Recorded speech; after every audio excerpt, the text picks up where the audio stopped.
Friends, मैं हूं doctor नीलम। आज हम बात करेंगे एएलडी के बारे में।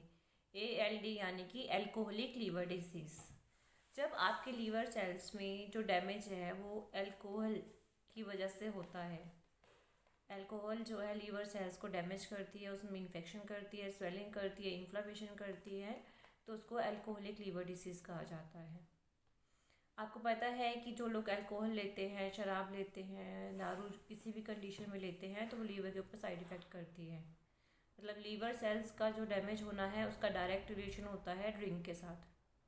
जो लोग सोचते हैं कि मैं तो कम क्वांटिटी में लेता हूँ, मेरा लीवर डैमेज नहीं होगा, या जो कोई दूसरा है तो ज़्यादा क्वांटिटी में लेता है इसलिए उसका लीवर डैमेज हुआ है, तो ऐसा नहीं है। ड्रिंक चाहे आप कम क्वांटिटी में लें अल्कोहल या ज़्यादा क्वांटिटी में, वो लीवर को डैमेज करता है। या कुछ लोग सोचते हैं कि मैं जो है वो अंग्रेज़ी पी रहा हूँ, दूसरा देसी पी रहा है, या मैं ब्रांडेड कंपनी की ले रहा हूँ इसलिए मेरे लीवर पर साइड इफ़ेक्ट या कोई डैमेज नहीं होगा, तो ऐसा भी नहीं होता। आप किसी भी कंपनी का अल्कोहल लें, वो आपके लीवर के ऊपर जो है साइड इफ़ेक्ट करेगा ही करेगा। जो लोग ज़्यादा क्वांटिटी में लेते हैं या जो कंटिन्यू लेते हैं, उनका लीवर जो है वो जल्दी डैमेज हो जाता है। बट ऐसे बहुत सारे लोग हैं जो कम क्वांटिटी में लेते हैं फिर भी उनका लीवर डैमेज हो जाता है। ये डिपेंड करता है सबकी बॉडी की अपनी सेंसिटिविटी के ऊपर। कुछ जेनेटिक रीजंस भी होते हैं, या जैसे आपका जो है हेल्थ कंडीशन, आपकी जो हेल्थ कंडीशन है, आपका न्यूट्रिशन है, उस पर भी डिपेंड करता है, या आपको ऑलरेडी पहले से कोई प्रॉब्लम है बॉडी में कि नहीं, तो उस पर डिपेंड करता है कि अल्कोहल लेने से कितना लीवर डैमेज होगा। नॉर्मली अगर आप 30 ग्राम डेली लेते हैं, मेल्स 30 ग्राम अगर आप डेली लेते हैं तो 5 से 10 साल में आपको लीवर सिरोसिस होने की कंडीशंस होती हैं। और फीमेल्स अगर 20 ग्राम जो हैं डेली लेते हैं तो उनका भी 5 या 10 साल में जो लीवर है वो सिरोसिस की कंडीशन हो जाती हैं।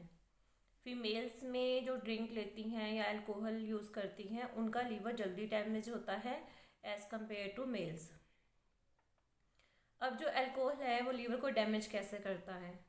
आपको पता है कि लीवर का काम होता है कि हम जो भी खाते हैं पीते हैं उसमें से टॉक्सिन्स जो है बॉडी से बाहर निकालने का काम लीवर करता है। तो अल्कोहल की मेटाबॉलिज्म भी लीवर ही करता है।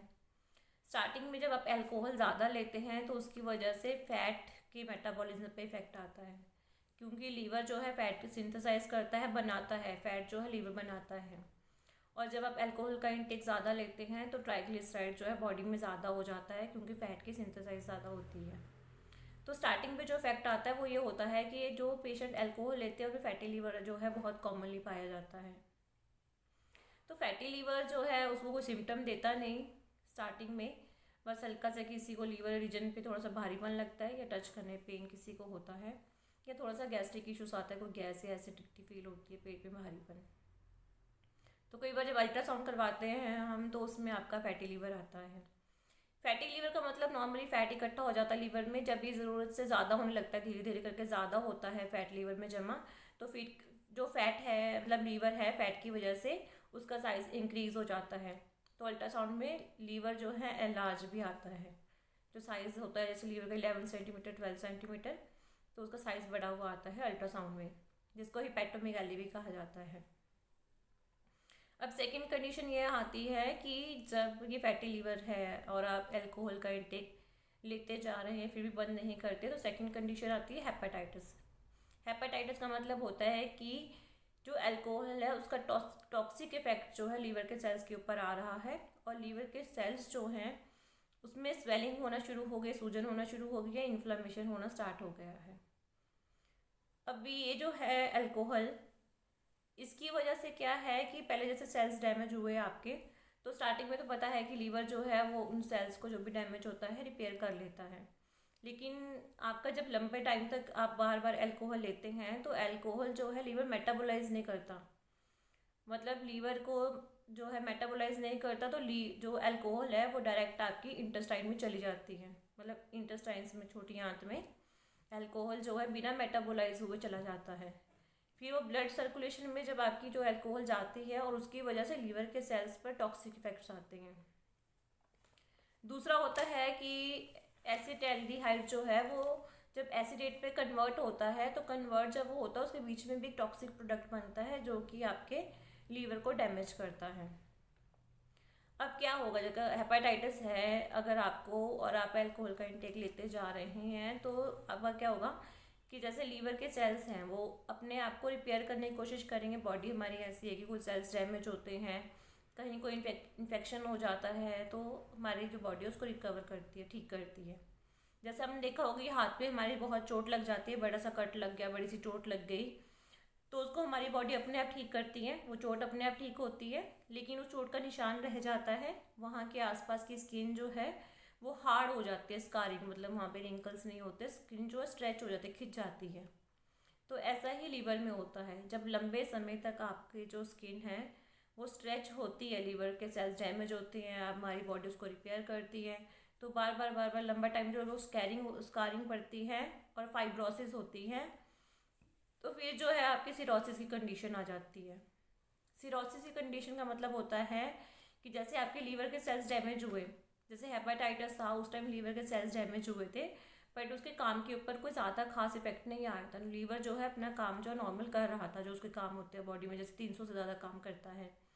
लेकिन जब सिरोसिस आता है तो लीवर के काम पे असर आना शुरू हो जाता है, मतलब जो है उसके नॉर्मल जैसे प्रोटीन्स बनाता है तो प्रोटीन्स नहीं बनते हैं, विटामिन B12 या आयरन स्टोर करता है वो स्टोर नहीं होता है, कोल जैसे प्रोथ्रोम्बिन टाइम जो है आपका बढ़ जाता है, क्योंकि प्रोथ्रोम्बिन और जो फिब्रिनोजन है लीवर बनाता है नहीं बनाता, मतलब उसके काम पे असर आना शुरू हो जाता है, तो उसको बोला जाता है सिरोसिस। अगर आपका जैसे सिरोसिस है, बट कई पेशेंट ऐसे होते हैं कि सिरोसिस हो गया फिर भी सिम्टम्स नहीं आते। हेपाटाइटिस में जो सिम्टम्स आते हैं कि आपको सिर में दर्द है, आपको जॉन्डिस हो जाता है, उल्टी आने का मन करता है, उल्टी आती है, कमज़ोरी लगती है, वीकनेस लगती है, भूख नहीं लगती, तो अगर स्टार्टिंग में आप अपने टेस्ट करवा लेते हो तो रिकवरी के चांसेस होते हैं पूरे फुल। बट उसके लिए आपको अल्कोहल बंद करना पड़ता है, बाकी जो भी है प्रिवेंशंस वो आपको लेनी पड़ती हैं, आप उसको रिकवर कर सकते हो। उसके बाद कंडीशन आती है सिरोसिस की, बट कई पेशेंट्स ऐसे भी हैं जिसमें सिम्टम्स नहीं आते, क्योंकि अगर मान लो आज आपको अल्कोहल की वजह से फैटी लीवर हुआ है तो कम से कम 15-20 साल लग जाते हैं सिरोसिस तक पहुंचने में लीवर को, क्योंकि लीवर बहुत बड़ा ऑर्गन होता है हमारी बॉडी का। तो कुछ पेशेंट्स ऐसे जिनको सिरोसिस होता है फिर भी सिम्टम्स नहीं आया, कोई लक्षण नहीं ज़्यादा दिखे उनको, तो ऐसे को बोला जाता है, ऐसे पेशेंट्स में होता है डीकम्पेंसेटेड सिरोसिस, मतलब कि लीवर अपनी तरफ से कोशिश कर रहा है आपके बॉडी के फंक्शंस को नॉर्मल करने की, जो उसको रिक्वायरमेंट है बॉडी को वो करने की कोशिश कर रहा है, लेकिन एक स्टेज आती है कि आपके जो काम करना भी लीवर जो है वो ऑलमोस्ट जो है उसकी वजह से इफेक्टेड हो रहा है कि काम भी नहीं कर रहा लीवर, तो वो हो जाती है क्रोनिक लीवर फेलियर की कंडीशन, मतलब लीवर फेलियर हो गया क्योंकि काम भी करना बंद कर रहा है लीवर धीरे धीरे आपके, उस केसेस में आपको सिम्टम्स आते हैं। वो लास्ट स्टेज होती है जब आपको सिम्टम आने स्टार्ट होते हैं, तो एंड स्टेज लीवर डिसीज़ भी कहा जाता है। तो इसमें आपका जो कॉम्प्लिकेशंस आती है उसमें क्या होता है, जैसे कि सिरोसिस की वजह से जैसे लीवर का काम होता है बाइल बनाने का, तो बाइल जो है लीवर बना नहीं पाता, और बनाता है तो वो आपके लीवर से बाहर नहीं जा पाता, क्योंकि बाइल डक्ट्स जो है बाइल की छोटी छोटी नलियाँ होती हैं वो भी जो है सिरोसिस की वजह से, फाइब्रोसिस की वजह से ब्लॉक हो जाती हैं, और जो बाइल है बिलीरुबिन है लीवर में इकट्ठा होता है, फिर ये बाइल और बिलीरुबिन भी लीवर के सेल्स को डैमेज करता है, उसमें इन्फेक्शन करता है, स्वेलिंग करता है। दूसरा होता है कि ब्लड वेसल्स, जो खून की नसें होती हैं, क्योंकि वो भी ब्लॉक हो जाती है, छोटी छोटी जो वेसल्स होती है, स्मॉल वेसल जो लीवर के अंदर होती है उसमें भी ब्लॉकेज ऑब्स्ट्रक्शन होना स्टार्ट हो जाता है, जिसकी वजह से लीवर में जो ब्लड सप्लाई होती है लीवर का जो है उसका BP बढ़ना स्टार्ट हो जाता है उन ब्लड वेसल्स के बीच में। अब क्या है कि खून पीछे से जितनी स्पीड से आ रहा है उतनी स्पीड से लीवर से जा नहीं रहा, तो उसका जो है पीछे इफेक्ट पड़ेगा, ब्लड वेसल्स आपकी फूलना स्टार्ट हो जाएंगे, जिसमें से कि फिर आपका जैसे ऊसोफेजियल वेरिसिस हो जाता है, ये हीमोरॉइड्स भी हो जाता है, क्योंकि जो ब्लड वेसल्स है पीछे की सारी फूलेंगी, डायलेटेड हो जाएंगी, तो आपको स्किन पर और इसमें सारा नज़र आएगा अपनी फूली हुई ब्लड वेसल्स, ब्लीडिंग होना स्टार्ट हो जाती है जब, और फिर इसकी वजह से जो है पेट में पानी भरना शुरू हो जाता है, क्योंकि इसका ब्लड प्रेशर पड़ेगा, ब्लड प्रेशर की वजह से पूरे जो ब्लड सर्कुलेशन है उस पर असर आता है और पेट में पानी भर जाता है।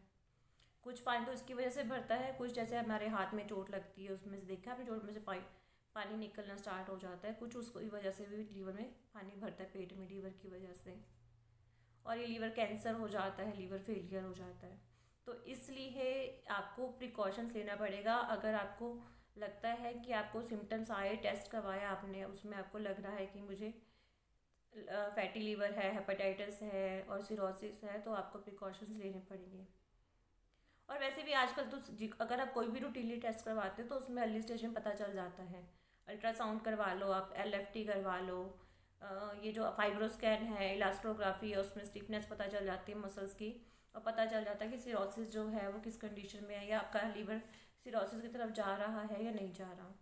तो आप अर्ली जो है इसको डायग्नोस करके इसको प्रिवेंट कर सकते हैं। प्रिवेंशन मैंने वो बताया ही था कि आपका लीवर इतना बड़ा होता है कि और उसमें इतनी क्षमता होती है कि 70-75% भी खराब हो जाता है तो भी वो आपकी सारी बॉडी काम करता रहता है। मतलब कि आपको सिम्टम्स या लक्षण ज़्यादा तब आता है जब आपका वो मतलब 75% की कैपेसिटी भी उसकी ख़त्म हो जाती है। आप लीवर के ऊपर कोई भी ऑर्गन बॉडी का है, जब आप उसके ऊपर एक्स्ट्रा लोड डालते हैं, ओवरलोड डालते हैं, तभी वो ऑर्गन आपका डैमेज होना स्टार्ट होता है।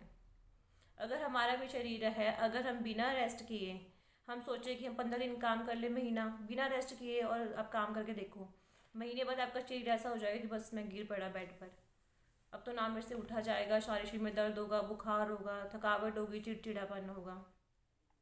तो ऐसे ही लीवर के साथ होता है, जब आप उसको आराम नहीं देते हैं और ये लास्ट स्टेज की तरफ जाता है, तो इसकी वजह से आपके जो है कन्फ्यूज़न, मेमोरी लॉस, मतलब माइंड पर भी बहुत असर आ जाता है लीवर का लास्ट स्टेज में जाकर। कुछ लोगों में एक्यूट भी हो जाता है, बट बहुत कम चांसेस होते हैं, क्रॉनिक के ज़्यादा होते हैं। तो इसीलिए अगर आप अल्कोहल ले रहे हैं तो उसको बिल्कुल बंद कर दीजिए। आप कोई केमिकल्स हैं, कोई प्रिजर्वेटिव्स लेते हैं, वो इसलिए ताकि लीवर के ऊपर एक्स्ट्रा प्रेशर ना पड़े। लीवर को कम काम करना पड़ेगा तो वो अपने आप को हील करने में, अपने आप को ठीक करने में टाइम देगा। तो इसीलिए आपको ऐसा कुछ नहीं करना है जिसकी वजह से लीवर के ऊपर लोड पड़े। ना तो कोई पैक्ड फूड खाना है, ना फ्राइड फूड खाना है, रिफाइंड है, डाल्टा घी है, वाइट शुगर है, मैदे से बनी चीज़ें हैं, ये सब बंद करना पड़ेगा। आप फल खाइए, सब्जियां खाइए, घर की बनी सब्जी रोटी खाइए। तो ये था आपका, मैंने अल्कोहलिक लीवर डिसीज़ के बारे में बताया था। फिर भी अगर आपको सिरोसिस की डिटेल चाहिए तो आप मेरी सिरोसिस वाली वीडियो को देख सकते हैं कि लास्ट में क्या क्या सिम्टम्स आते हैं, उसकी डिटेल उसमें है। तो फ्रेंड्स, आज के लिए इतना ही। अगर आपको मेरा वीडियो पसंद आए तो लाइक कीजिए, शेयर कीजिए, सब्सक्राइब कीजिए। Thank you.